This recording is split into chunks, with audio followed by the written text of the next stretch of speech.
ಈಗ ದಕ್ಷಿಣ ಭಾಗದ ಒಂದು ಸುದ್ದಿಗಳಾಯಿತು. ಈಗ ವರುಣ ಕೊಟ್ಟಂಥ ಒಂದು ಶಾಕ್ ಈಗ ನಾರ್ತ್ ಈಸ್ಟ್ನಲ್ಲಿ ಅಸ್ಸಾಂನಲ್ಲಿ ಒಂದು ದೊಡ್ಡ ಪ್ರವಾಹವನ್ನು ಸೃಷ್ಟಿಯಾಗಿ ಮಾಡಿ ಆ ಪ್ರವಾಹದಲ್ಲಿ ಸಿಲುಕಿದಂಥ 500ಕ್ಕೂ ಹೆಚ್ಚು ರಾಸುಗಳನ್ನು ರಕ್ಷಣೆ ಮಾಡಲಾಗಿದೆ.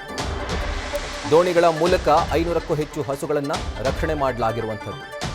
ಭೀಕರ ಪ್ರವಾಹಕ್ಕೆ ಸಿಲುಕಿ ಮೂಕ ಪ್ರಾಣಿಗಳು ತಮ್ಮ ಜೀವ ಉಳಿಸ್ಕೊಳ್ಳೋದಕ್ಕೆ ಪರಿತಪಿಸ್ತಾ ಇತ್ತು. ಈ ಮೂಕ ಪ್ರಾಣಿಗಳನ್ನು ಕಂಡು ಇದರ ರೋಧನೆಗಳನ್ನು ಕಂಡು ರಕ್ಷಣಾ ಕಾರ್ಯಾಚರಣೆ ನಡೆಸಿ ಜಲಪ್ರಳಯವನ್ನು ಲೆಕ್ಕಿಸದೆ 500ಕ್ಕೂ ಹೆಚ್ಚು ಹಸುಗಳನ್ನು ಈಗ ರಕ್ಷಣೆ ಮಾಡಲಾಗಿದೆ.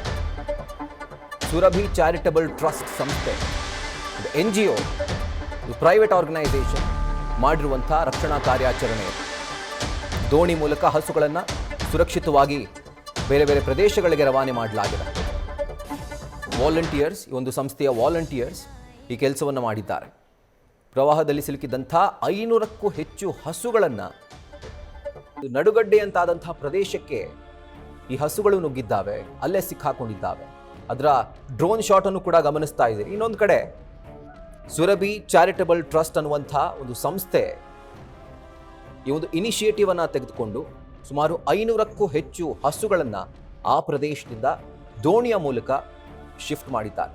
ಈ ಸಂಸ್ಥೆಯ ವಾಲಂಟಿಯರ್ಸ್ ನನ್ನ ಪ್ರಕಾರ ನಿಜವಾದಂಥ ಗೋರಕ್ಷಣೆ ಅಂತಂದ್ರೆ ಇದೆ. ಸಿಕ್ಕಾಕೊಂಡು ಪಾಪ ಆ ಮೂಕ ಪ್ರಾಣಿಗಳು ಅವುಗಳ ರೋಧನೆಯನ್ನು ನೆನೆಸ್ಕೊಂಡ್ರೇನೆ ಬೇಜಾರಾಗುತ್ತೆ. ದಿಕ್ಕೇ ತೋಚದೆ, ಎಸ್ಪೆಷಲಿ ಗೋವುಗಳಿಗೆ ಒಂದು ರೀತಿ ಮುಗ್ಧವಾದಂಥ ಜೀವಿಗಳು.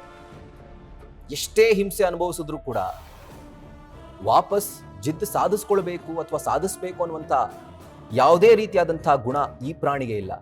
ಸೊ ಇಂಥ ಮೂಕ ಪ್ರಾಣಿಯನ್ನು, ಇನ್ಫ್ಯಾಕ್ಟ್ ಪ್ರಾಣಿಗಳು 500ಕ್ಕೂ ಹೆಚ್ಚು ಹಸುಗಳು, ಇವುಗಳನ್ನು ಸುರಭಿ ಚಾರಿಟಬಲ್ ಟ್ರಸ್ಟ್ ಅನ್ನುವಂಥ ಸಂಸ್ಥೆ ಇದರ ವಾಲಂಟಿಯರ್ಸ್ ರಕ್ಷಣೆ ಮಾಡಿದ್ದಾರೆ. ಈಗ 500ಕ್ಕೂ ಹೆಚ್ಚು ಹಸುಗಳನ್ನು ಸುರಕ್ಷಿತ ಸ್ಥಳಗಳಿಗೆ ಈಗ ಶಿಫ್ಟ್ ಮಾಡಲಾಗಿದೆ.